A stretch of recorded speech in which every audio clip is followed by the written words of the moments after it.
Oi pessoal, nós vamos continuar então agora nossas aulas de matemática básica, né?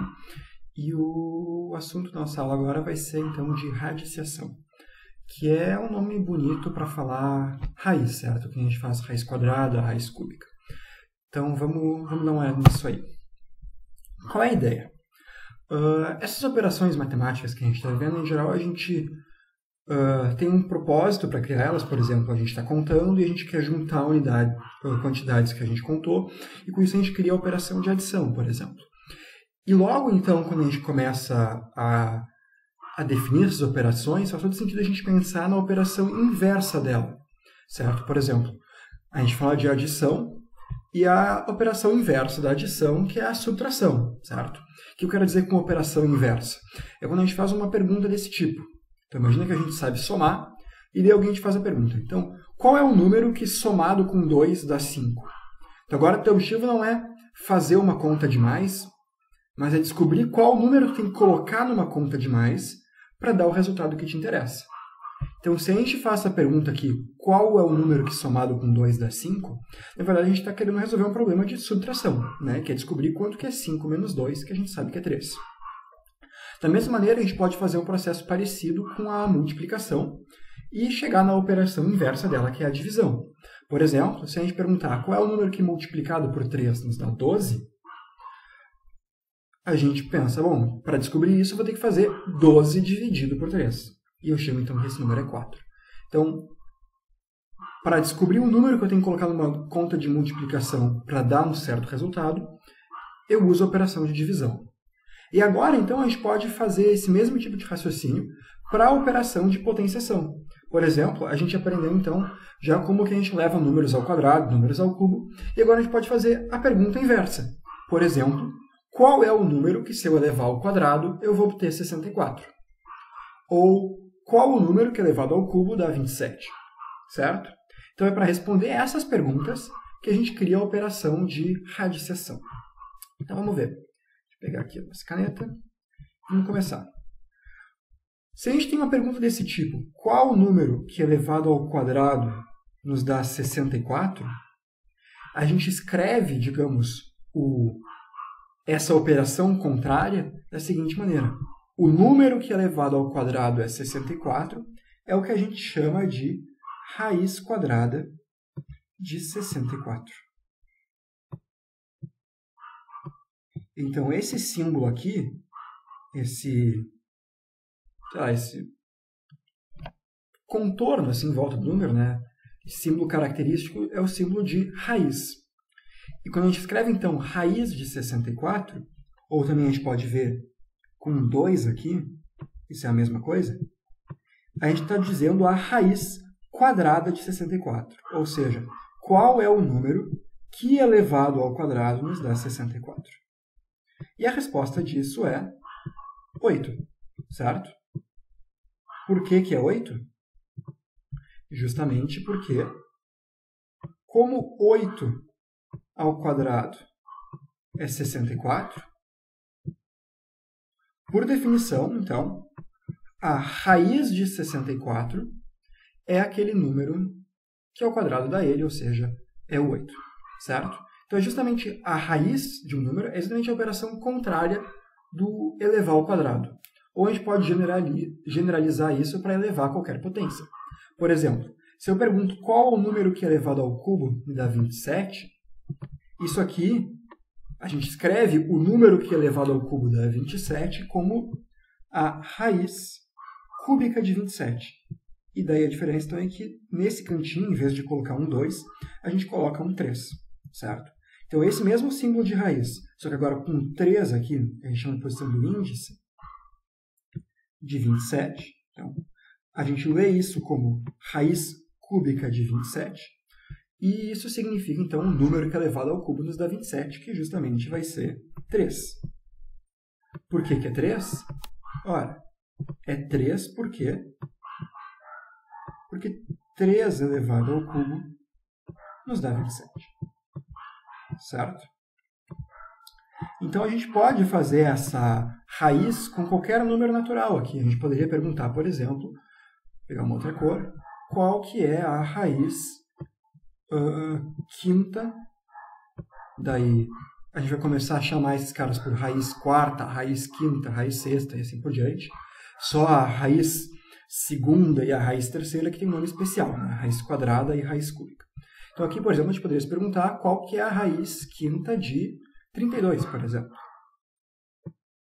E olha, a raiz quinta de 32 é justamente um número que, elevado à quinta potência, vai nos dar 32, certo? E esse cara aqui, se a gente fizer a conta, é 2. Então, mantendo a mesma lógica, por que é 2?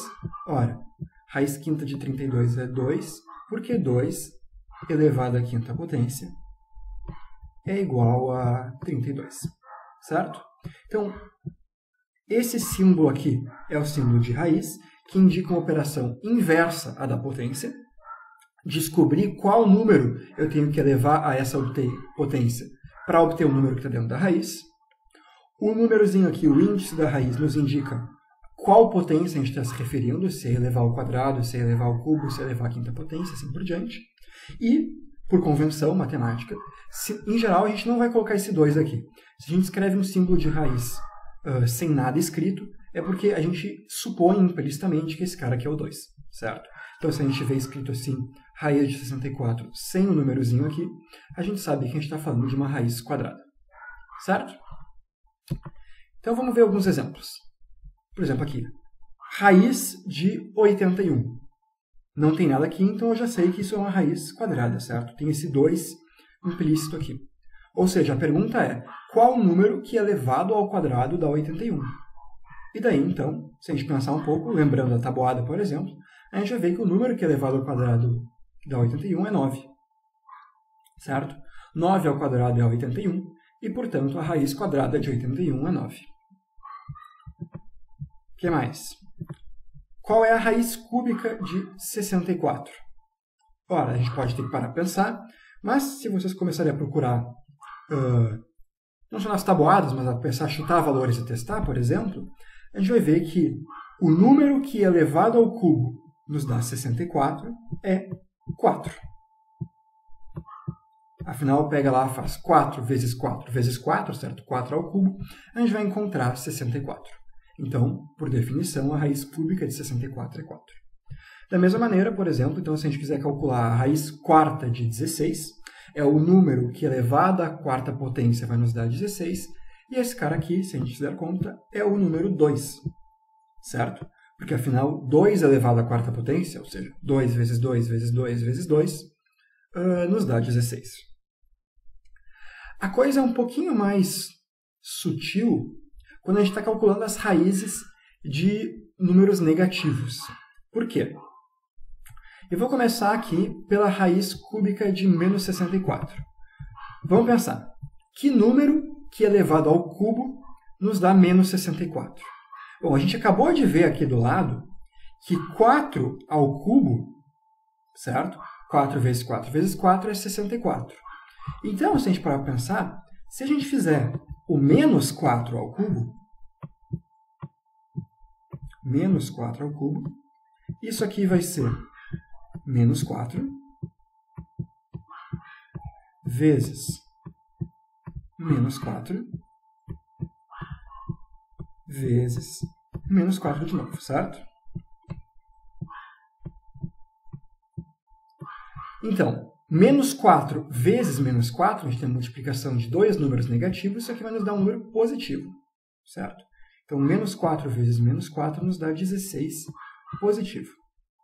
E 16 vezes menos 4 dá, então, um número positivo vezes um número negativo, isso nos dá menos 64. Então, olha só, já que menos 4 elevado ao cubo nos dá menos 64, então a raiz cúbica de menos 64 é justamente o número menos 4. Até aqui tudo bem. E agora, se eu te perguntar qual que é a raiz quadrada de menos 81, a gente poderia primeiro pensar, ora, se a raiz quadrada de 81 é 9, porque 9 vezes 9, 9 ao quadrado, é 81, então a raiz de menos 81 deveria ser menos 9, certo? Mas daí se a gente pegar o menos 9 e calcular ele ao quadrado, Então, menos 9 ao quadrado, que é menos 9 vezes menos 9, a gente vai obter o 81 positivo também. Isso aqui é a expressão igual a 81. Por quê? Porque se eu multiplico dois números negativos, eu vou sempre obter um número positivo. E daí a gente chega num problema. Por quê? Se eu multiplico dois números positivos, eu tenho um número positivo. Se eu multiplico dois números negativos, eu vou ter também um número positivo. Então não tem nenhum número que, se eu multiplicar por ele mesmo, vai me dar menos 81. Se não existe nenhum número que, multiplicado por ele mesmo, ou seja, que elevado ao quadrado, nos dá 81, aliás, menos 81, quer dizer que não existe raiz quadrada de menos 81. Tem nenhum número, a gente chama de números reais, mas enfim, não tem nenhum número que, multiplicado por eles mesmo, nos dá um número negativo. Portanto, a raiz quadrada de menos 81, ou a raiz quadrada de qualquer número negativo, não vai existir. Então aqui eu posso pegar uma outra cor, um ponto de interrogação bem grande, porque na verdade esse cara aqui, ele não existe. Ops. Não existe.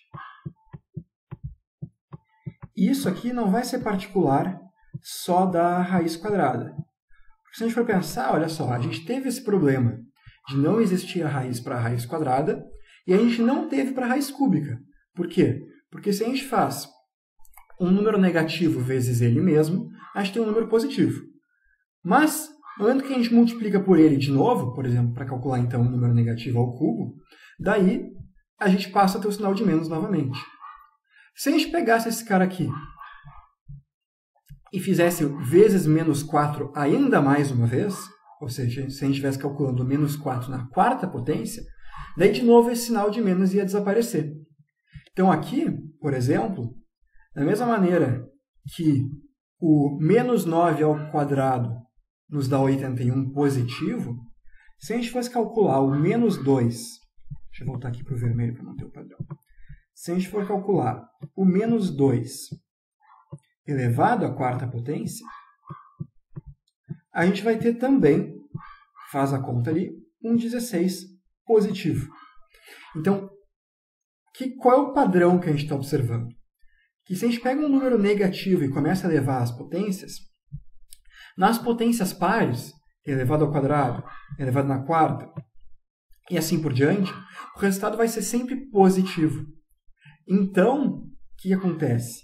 As raízes de índice par, aqui, raiz quadrada, índice par, raiz quarta, índice par, de números negativos, não vão existir. Está vendo isso aqui?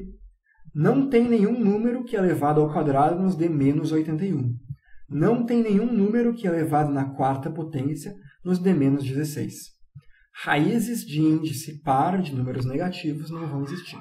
E esse problema não acontece com as raízes de índice ímpar, porque afinal, quando a gente tem um número ímpar de multiplicações de um número negativo, no final aparece o sinal de menos no final da conta, né? Menos 4 elevado ao cubo é menos 64. Então, as raízes de índice ímpar de números negativos a gente vai conseguir calcular sem problema. É só as de número par, de índice par que não existem. Certo? Vamos seguindo, então. Antes da gente ver, então, como a gente faz a conta de raiz quadrada de um número qualquer, ligado a esse assunto que a gente está falando agora de números negativos, um ponto para a gente tomar um pouco de cuidado. Percebe que, por exemplo, no caso de potências pares, o sinal de menos desaparece. O que eu quero dizer com isso? Se a gente calcula 9 ao quadrado, a gente tem 81. E se a gente calcula menos 9 ao quadrado, a gente também tem o mesmo 81. Então, se eu olho e eu pergunto aqui, qual que é a raiz de 81? Como eu expliquei para vocês, foi a raiz quadrada de 81 é o número que, elevado ao quadrado, vai me dar 81, certo? Mas daí aqui a gente tem duas possibilidades. Poderia ser tanto 9 quanto menos 9. Então, qual dos dois a gente diria, né? Será que a raiz de 81 é 9 ou é menos 9? E daí isso aqui, de novo, é uma convenção. Quando a gente escreve raiz de 81, a gente está falando sempre do 9 positivo, certo? Então, se existem duas possibilidades de valores que elevados ao quadrado nos dão um número, certo? Então, tanto 9 quanto menos 9, no momento que a gente está escrevendo raiz de 81, a gente não está dizendo só eu quero um número qualquer que elevado ao quadrado me dê 81, mas sim aquele número positivo, certo? Então, sempre que chegar nessas situações de que a gente está tendo a raiz do índice par aqui, né, do índice par, de um número positivo, lembra que a raiz índice par do número negativo não existe, né? Agora, a raiz índice par do número positivo, a princípio teria uma ambiguidade aqui, de se a gente está escolhendo o resultado como sendo, nesse caso, por exemplo, 9 positivo ou 9 negativo. Para resolver essa ambiguidade, a gente define por convenção que sempre que a gente se refere à raiz, então, a gente está se falando ao número positivo aqui, que ao quadrado vai nos dar 81, certo? Então, é só isso para ficar em mente. Raiz de 81 não é 9 ou menos 9, é sempre 9 positivo. Esclarecido isso, vamos ver então algumas propriedades que essa nova operação que a gente criou tem aqui. Então aqui eu estou falando das propriedades da radiciação em geral, certo? Nos exemplos que eu coloquei aqui, que eu vou explicar agora, nós estamos falando sempre de raiz quadrada, mas isso vai valer para raiz quadrada, raiz cúbica, raiz quíntupla, raiz de 19ª, o que for, certo? Então a primeira propriedade interessante é que se eu tiver a raiz de uma multiplicação, isso é a mesma coisa que a multiplicação da raiz. O que eu quero dizer com isso? Por exemplo, a raiz de 16 vezes 25 é a raiz de 16 vezes a raiz de 25. Como é que a gente vê isso? Olha só. Qual que é a raiz quadrada de 16? Qual o número que elevado ao quadrado me dá 16? 4, né? E qual é o número que elevado ao quadrado me dá 25? A raiz de 25 é 5. Então, a raiz de 16 vezes 25, e esse número aqui é quanto? 16 vezes 25 é a mesma coisa que 8 vezes 50, certo? É o 400. É 20. De fato, se tu for lá e calcular 20 ao quadrado, tu vai descobrir que é 400. Porque percebe que, de fato, imagina que tu faz aqui 20 ao quadrado, tu vai ter 4 vezes 5 vezes 4 vezes 5, certo? Então, juntando os 4, né, tu tem o 16, juntando os 5, tu tem o 25. Por isso que faz todo sentido que quando a gente tem a raiz de uma multiplicação, a gente possa quebrar ela como a multiplicação de duas raízes, certo? Então, essa aqui é uma propriedade importante que vai aparecer bastante nas contas que a gente faz com raiz quadrada. A gente pode, tanto faz a gente colocar a raiz em toda a multiplicação, ou a raiz em cada um dos elementos e depois multiplicar. O mesmo vai valer para divisão. Por exemplo, se eu tiver a raiz de um número dividido por outro, por exemplo, aqui a raiz de 4 nonas, isso é a mesma coisa que a raiz de 4 dividido pela raiz de 9. Ou seja, raiz de 4, número que elevado ao quadrado nos dá 4. 2, dividido pelo número que elevado ao quadrado nos dá 9, 3. Certo? De fato, se a gente fizer a conta aqui, fizer 2 terços ao quadrado, por causa daquelas regras de como que a gente faz potências em frações, a gente vai obter o número 4 nonos. Então, se 2 terços ao quadrado é 4 nonos, a raiz quadrada de 4 nonos é 2 terços. Certo? Então, aqui, na verdade, serve para a gente verificar que essa propriedade realmente é válida. Ou seja, tirar a raiz de uma divisão ou de uma fração é a mesma coisa que tirar individualmente a raiz de cada um dos elementos e depois dividir. Tranquilo? Então aqui, 2 pontos importantes. A gente pode se dar essa liberdade, quando a gente está misturando raiz com multiplicação ou raiz com divisão, de escolher se a gente faz primeiro a multiplicação ou divisão e depois a raiz, ou se a gente faz primeiro a raiz dos elementos separados e depois faz a multiplicação ou divisão. Certo? Isso, como eu falei antes, então vale não só para a raiz quadrada, vale para a raiz cúbica, raiz quarta, raiz quinta, o que quiser. Agora, cuidado só para não aplicar esse princípio que vale para multiplicação e divisão para adição, por exemplo. No caso aqui, vamos botar um alerta laranja, já que eu usei o vermelho antes. Cuidado, que isso não é verdade para adição. Por exemplo, a raiz de 4 mais 9, ou seja, a raiz de 13, não é a mesma coisa que a raiz de 4 mais a raiz de 9.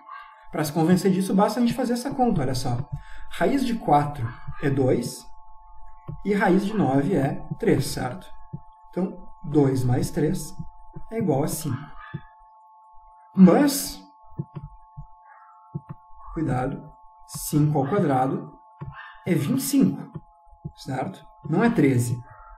Então, aqui a gente não pode simplesmente pegar a raiz de uma soma e quebrar na soma de duas raízes. Cuidado para não misturar essa ideia. Isso aqui, esse processo que a gente pode escolher se a gente quer fazer a operação ou a raiz antes, vale só para multiplicação e para divisão. Não vale para adição e não vale para subtração. Certo? Dito isso, então, como que a gente calcula uma raiz? Porque até agora a gente falou de raízes relativamente fáceis de descobrir, meio numa tentativa e erro, qual que é o resultado. Né? É fácil de descobrir qual número elevado ao quadrado me dá 9, porque 9 é um número pequeno. Eu penso rápido que 3 ao quadrado me dá 9. Mas agora, se eu tiver um número um pouco maior, tipo 324, como que eu sei qual que é a raiz desse cara? E o procedimento que a gente vai usar para fazer, então, o cálculo de raiz de números maiores é um procedimento que a gente já viu quando a gente falou lá de MMC e MDC, que é a tal da decomposição em fatores primos.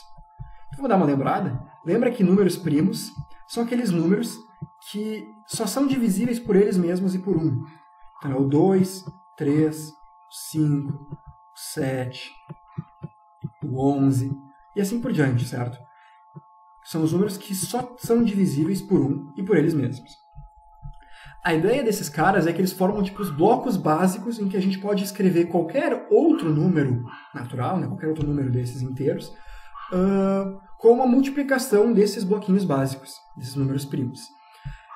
Esse processo de pegar um número maior e escrever ele, decompor ele como uma multiplicação de vários números mais simples, de vários números primos, é a tal da decomposição em fatores primos. Então vamos fazer isso e ver como que isso nos ajuda para calcular raízes. Vamos lembrar, então, como que a gente faz esse procedimento. Digamos que eu quero fazer a decomposição, então, do 324 em números primos. Uma maneira de organizar essa conta que a gente costuma fazer é, então, escrever um número e um risquinho vertical aqui. Daí, qual é a ideia? A gente pensa números primos que são divisores desse cara que a gente quer calcular. Por exemplo, por quem 324 é divisível? Ora, 324 é divisível por 2, certo? Isso vai nos dar como resultado 324 dividido por 2, 162. De novo, a gente pode ver que esse cara é divisível por 2. Então, se a gente dividir por 2, 162 dividido por 2 nos dá 81. 81 agora é um número ímpar. Não é divisível por 2, mas é divisível por 3. Se eu dividir por 3, eu vou ter 27. Que de novo é divisível por 3. Que vai me dar 9, que de novo é divisível por 3, que vai me dar 3, e que de novo é divisível por 3, que vai me dar, ficou de fora aqui, 1, certo? Não dá para ver direito, ficou cortado aqui na minha tela, mas 3 dividido por 3, 1, certo? Então essa tabelinha aqui ela nos mostra, simplesmente, que a decomposição em fatores primos de 324 é 2 vezes 2 vezes 3 vezes 3 vezes 3 vezes 3. Em outras palavras, 324, então, é a mesma coisa que 2 vezes 2 vezes 3 vezes 3 vezes 3 e, finalmente, vezes 3. Então, se eu quiser calcular a raiz quadrada de 324, eu posso calcular qual que é a raiz quadrada de 2 vezes 2 vezes 3 vezes 3 vezes 3 vezes 3. Certo? Mas daí agora, eu posso pensar o seguinte. Ora, a raiz desse cara aqui é a mesma coisa que a raiz de 2 vezes 2 vezes a raiz de 3 vezes 3 vezes a raiz de 3 vezes 3. Certo? Apliquei aquela propriedade de que eu posso posso escrever uma raiz de uma multiplicação de números com uma multiplicação das raízes aplicadas neles individualmente. E por que eu separei assim? Dentro de cada raiz, eu coloquei a multiplicação de dois números iguais, certo? Então aqui, aqui eu tenho a raiz de 4, aqui eu tenho a raiz de 9, e aqui eu tenho a raiz de 9. Que são tudo raízes que a gente sabe calcular, certo? Afinal, aqui eu tenho, vou pegar uma outra cor, laranja, por exemplo.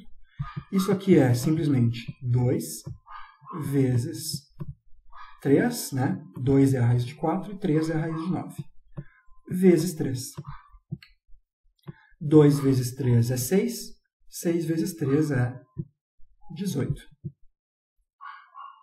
O que eu fiz aqui então? Eu cheguei à conclusão de que a raiz de 324 é 18, porque eu peguei o meu 324, eu fiz uma decomposição em fatores primos, e daí eu calculei então a raiz dessa multiplicação de vários pequenos números primos. Agrupando esses números primos em pares iguais, certo? Eu sei calcular a raiz de cada um desses pedaços. Afinal, a raiz de 2 vezes 2, por definição, é 2. A raiz de 3 vezes 3, por definição, é 3. Então, esse procedimento de fazer a decomposição em números primos e depois agrupar esses números primos em pares iguais vai me permitir, portanto, calcular a raiz de números mais complicados. A gente nem precisaria fazer esse procedimento todo. A gente pode simplesmente fazer a decomposição e depois agrupar esses fatores que apareceram em pares, sempre de valores iguais. Cada par aqui vai corresponder a um número, então, que multiplicados vai me dar a resposta. Fiz a decomposição do 324, por exemplo, achei um par de 2, um par de 3 e um par de 3. Logo, a raiz de 324 é 2 vezes 3 vezes 3. Tranquilo? Então, esse é o segredo. Calcular uma raiz, faz a decomposição e depois agrupa os fatores. Tá, mas e se eu não conseguir chegar no resultado? Por exemplo, se eu quiser raiz de 5. Se eu quiser aplicar essa minha ideia de decomposição em fatores primos, eu não tenho nem o que fazer, porque o 5 já é um número primo. Daí chega num ponto inevitável que é a raiz, seja ela quadrada, cúbica ou o que for, de alguns números, não vai ser um número inteiro. Olha só. Eu sei, por exemplo, que 2 ao quadrado é 4. Né? O meu próximo número inteiro aqui, que seria o 3, se eu fizer ele ao quadrado, eu vou ter 9. O número 5, o 5 está aqui no meio, ele tem algum lugar entre o 4 e o 9, certo? Então a minha raiz de 5 deve estar algum lugar aqui entre o 2 e o 3. Deve existir algum número entre o 2 e o 3 que, elevado ao quadrado, me dá 5. Mas a questão é que, como ele é maior que 2 e ele é menor que 3, ele vai ter que ser um número com vírgula. E o pior, então, é que esse número com vírgula, ele é o que a gente chama de um número irracional. Isso não se preocupa muito agora, a gente vai trabalhar isso depois, falando de conjuntos. Mas se a gente for escrever esse número, tipo, esse caso depois da vírgula, não só a gente nunca vai chegar no final, pega a tua calculadora lá, abre a calculadora, bota a raiz de 5, vai ver que vai aparecer 2,23, eu acho, e um monte de número. Se tu tiver uma calculadora com mais precisão, vai ter mais números ainda. E tu pode pegar quantas casas tu quiser depois da vírgula, aquele número nunca vai acabar. Pior ainda, não só ele nunca acaba, como ele não tem nenhum padrão que se repete. Não vai nem ser tipo 3, 3, 3, 3, 3, 3, 3, que tu te dá conta que é sempre 3 até o final. Tu simplesmente não tem como, só olhando para os números que tu viu no começo, adivinhar quais são os próximos. Então, muitas vezes, quando a gente está trabalhando com a raiz de um número que não vai dar um resultado inteiro, a gente pode aproximar por um número com vírgula, mas sempre vai ser uma aproximação. Tem muitas aplicações em que a gente nem tem tanto interesse, a princípio, para fazer a conta, em chegar nessa aproximação. E chegar nessa aproximação é uma coisa que é difícil de fazer na mão. Então, quando a gente trabalha, principalmente em exercício de vestibular, assim, que tu não tem calculadora, a gente não vai se preocupar em descobrir qual é o número com vírgula que é o raiz de 5. A gente vai simplesmente deixar esse cara escrito como raiz de 5. Certo? Então, qual que é a raiz de 5? Bom, é um número que a gente vai chamar de raiz de 5. Tranquilo? A gente não precisa saber fazer na mão a conta de descobrir, tipo, anotando todas as casas depois da vírgula, qual é o número que é elevado ao quadrado nos dá 5. Certo? Passado esse parênteses aqui, vamos dar uma olhada em alguns exemplos, para juntar um pouco todas as ideias que a gente teve. Vamos calcular esses caras aqui. Essas duas raízes quadradas e essas duas raízes cúbicas. Certo? Então vamos começar com o primeiro. Raiz de 490. Como é que a gente faz? Pega o 490, faz aquele... seria melhor uma linha reta. Faz aquela linha reta. E vamos fazer a decomposição. Por exemplo, dividido por 2 vai nos dar 245, que não é mais divisível por 2, mas termina por 5. Então a gente sabe que é divisível por 5. 245 dividido por 5, e eu estou fazendo de cabeça, mas se tu não tiver treinado para fazer de cabeça, faz no papel a conta mesmo, tá? Sem problema. Isso vai nos dar 49. 49 é divisível por 7, que nos dá 7. E 7 é divisível por 7 de novo, que nos dá 1. Chegamos no 1, acabou a decomposição em fatores primos do 490. Então, 490 é 2 vezes 5 vezes 7 vezes 7. E agora? Agora a gente então tem que agrupar esses fatores aqui em pares. Mas o único que aparece em par aqui é o 7. Eu tenho 2 7, está vendo? Mas eu não tenho um par de 2 e não tenho um par de 5. Isso significa... Deixa eu primeiro apagar aquela linha que ficou sobrando aqui para usar esse espaço embaixo. Aqui. Isso significa que a minha raiz de 490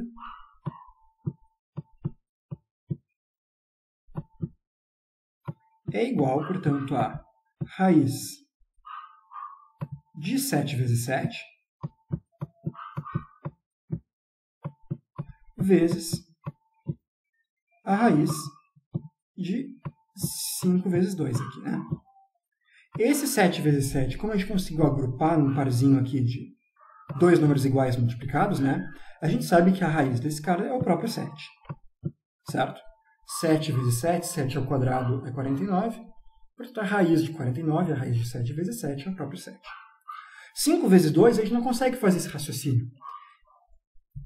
Então, tudo que a gente pode dizer é que, bom, como 5 vezes 2 é 10, então esse cara aqui é a raiz de 10. Se tu pegar a tua calculadora e botar raiz de 10, tu vai achar um número com vírgula lá, com um monte de casa depois da vírgula. A gente, na mão, não consegue fazer essa conta muito fácil.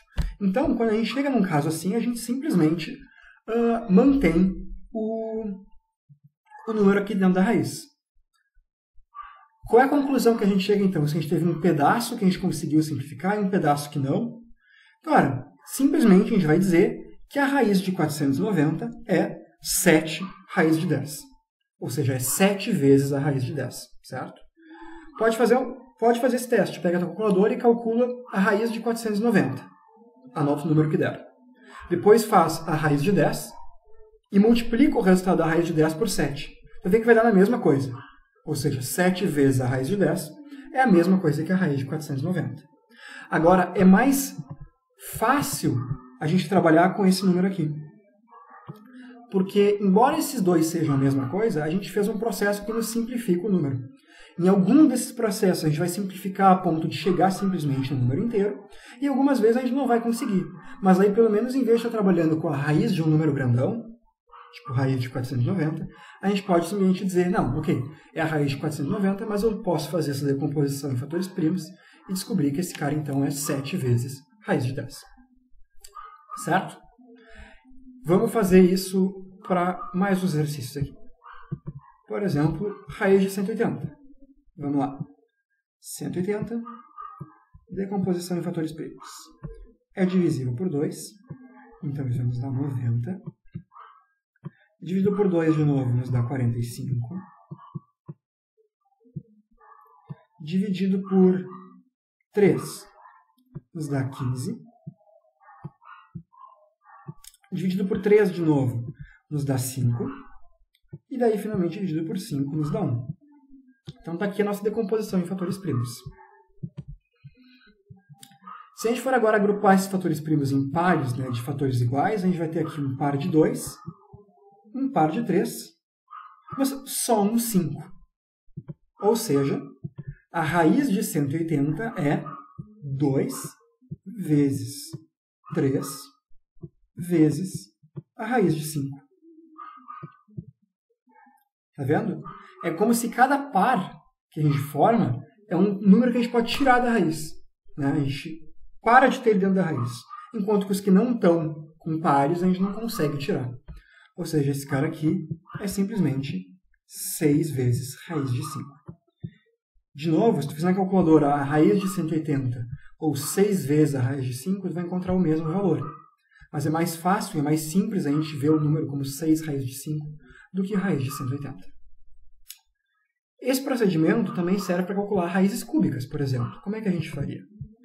Se eu quiser a raiz cúbica de 3.375, por exemplo, eu simplesmente vou fazer essa mesma decomposição aqui. E em vez de agrupar os números 2 a 2, eu vou agrupar eles 3 a 3. Como assim? Vamos lá. 3.375. Esse cara aqui, ele é divisível por 5. Vai nos dar 6, 7, 5. Certo? Depois, isso é divisível por 5 ainda. Isso vai nos dar 100 e...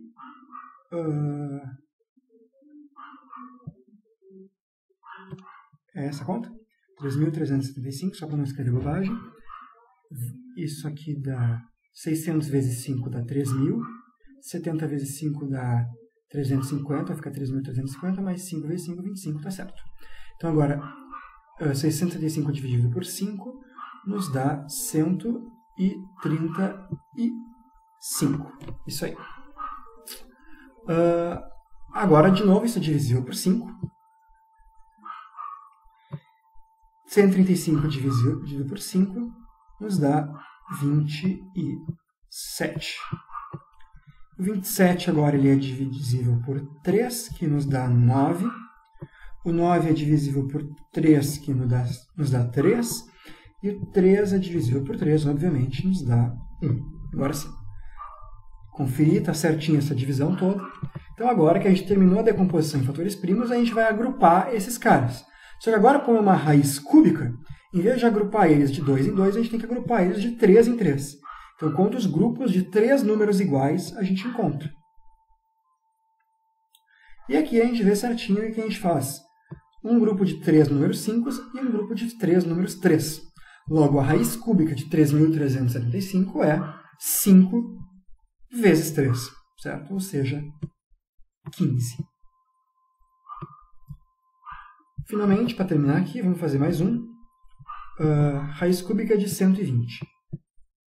Então, vamos lá, 120.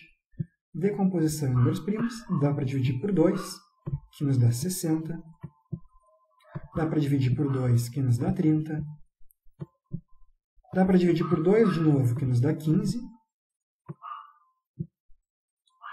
Dá para dividir por 3, que nos dá 5. Dá para dividir por 5, que nos dá 1. E daí aqui, então, fizemos a decomposição em fatores primos. A gente quer calcular a raiz cúbica do 120, então a gente tem que agrupar esses caras em grupos de 3 fatores iguais.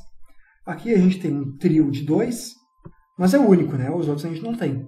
Então, esse trio de 2 é o que a gente consegue tirar da raiz, e o que sobra fica dentro. Ou seja, a raiz cúbica de 120 é 2 vezes a raiz cúbica de 3 vezes 5, ou seja, de 15. Certo? Então o procedimento sempre é esse.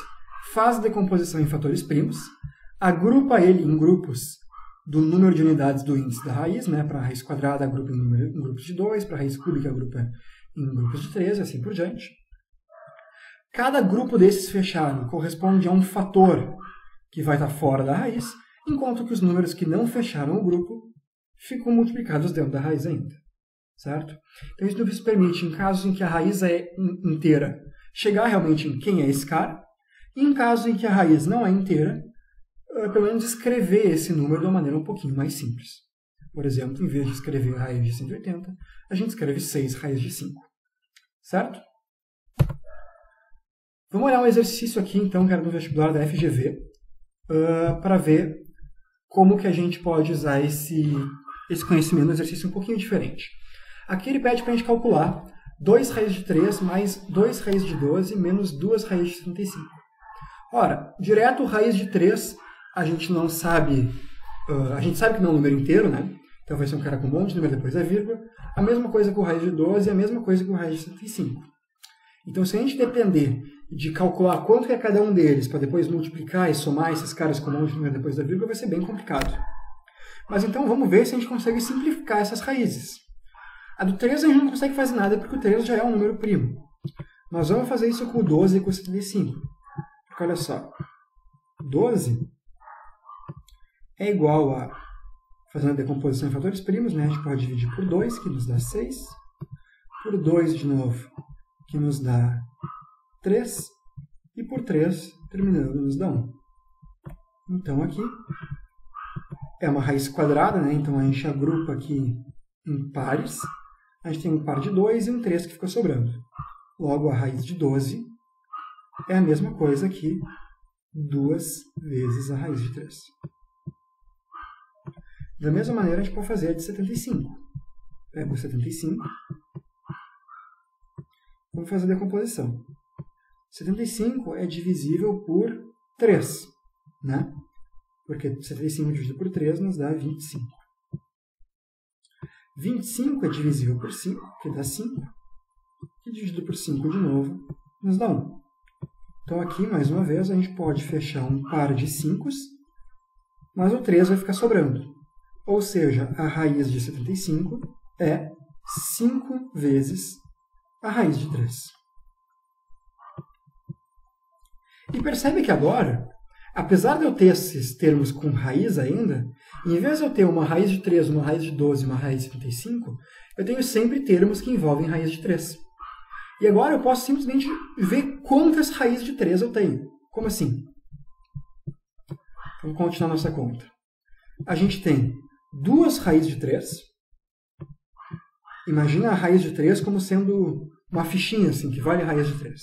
Então, eu tenho 2 raízes de 3, mais 2 vezes 2 raízes de 3. Ora, se eu tenho 2 vezes 2 raízes de 3, eu tenho 4 raízes de 3, certo? Então, aqui isso é mais 4 raízes de 3. E aqui eu tenho menos 2 vezes 5 raízes de 3. Então, se eu tenho 5 raízes de 3 e eu multiplico por 2, eu passo a ter 10 raízes de 3. Né? 2 vezes 5 é 10. Então, isso aqui é menos 10 raízes de 3. E daí, agora, 2 raízes de 3 mais 4 raízes de 3, eu tenho 6 raízes de 3. Se eu faço 6 raízes de 3 menos 10 raízes de 3, eu fico com menos 4 vezes a raiz de 3, certo? 2 mais 4 é 6, menos 10 é menos 4. Então, olha só. Mesmo que eu tenha pego esse monte de cara aqui, que dá umas raízes que são números, não são números inteiros, pode ser difícil de calcular, eu consigo fazer essa conta, pelo menos simplificando ela até o ponto de dizer, eu não sei dizer depois da vírgula quais são esses caras, mas eu sei que isso aqui vai me dar menos 4 raízes de 3. E convenhamos que é bem mais fácil a gente ver menos 4 raízes de 3 do que ver tudo isso aqui. Por exemplo, menos 4 raízes de 3 a gente sabe que é um número negativo, enquanto que esse aqui a gente nem sabe se é negativo ou não. Então essa ideia de fazer essa decomposição em fatores primos para escrever uma raiz como uma raiz mais simples nos ajuda a simplificar equações em que, por exemplo, a gente pode juntar termos que a princípio envolvem raízes de números diferentes, certo? Então isso é uma competência, uma coisa importante de saber fazer.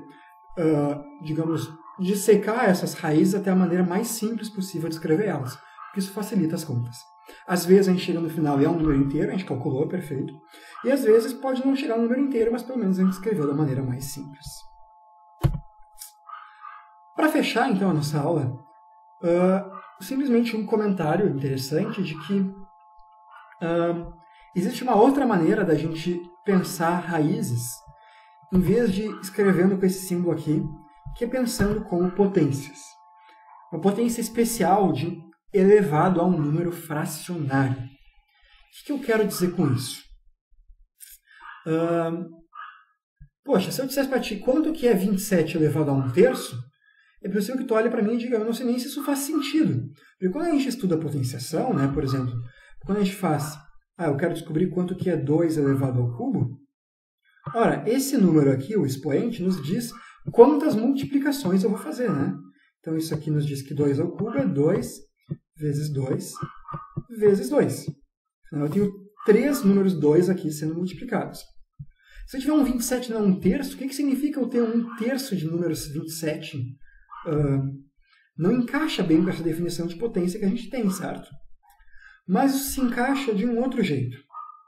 Qual é a ideia? A gente sabe que com essa definição de potência aqui, a gente tem algumas propriedades interessantes que vocês viram na aula de potência. Se vocês não assistiram a aula de potência, ou não lembram das propriedades, é bom dar uma olhadinha. Qual é as propriedades? Uma delas nos diz que, por exemplo, se eu tiver um número aqui, digamos, 2 elevado a 3 mais 4. Ora, isso aqui é a mesma coisa que 2 elevado a 3 vezes 2 elevado a 4. Lembra dessa propriedade? Se a gente multiplica dois números com a mesma base, a gente soma os expoentes. Isso vem justamente dessa definição, porque aqui eu tenho 3 2 sendo multiplicados, aqui eu tenho 4 e 2 sendo multiplicados, então ao todo eu tenho 7 e 2 sendo multiplicados, certo? Mas isso aqui, então, essa propriedade nos dá uma ideia de como pensar o 27 elevado a 1 terço, por exemplo. Porque a gente poderia pensar o seguinte: ora, eu não sei quanto que é 27 elevado a 1 terço, mas se eu quiser que essa operação tenha essa mesma propriedade, eu preciso que 27 elevado a 1 terço vezes 27 elevado a 1 terço vezes 27 elevado a 1 terço seja a mesma coisa que 27 elevado à soma dos expoentes, certo? Ou seja, 1 terço mais 1 terço mais 1 terço. Só que 1 terço mais 1 terço mais 1 terço é 1. E 27 elevado a 1 é igual a 27. Então aqui a gente chega a uma ideia interessante.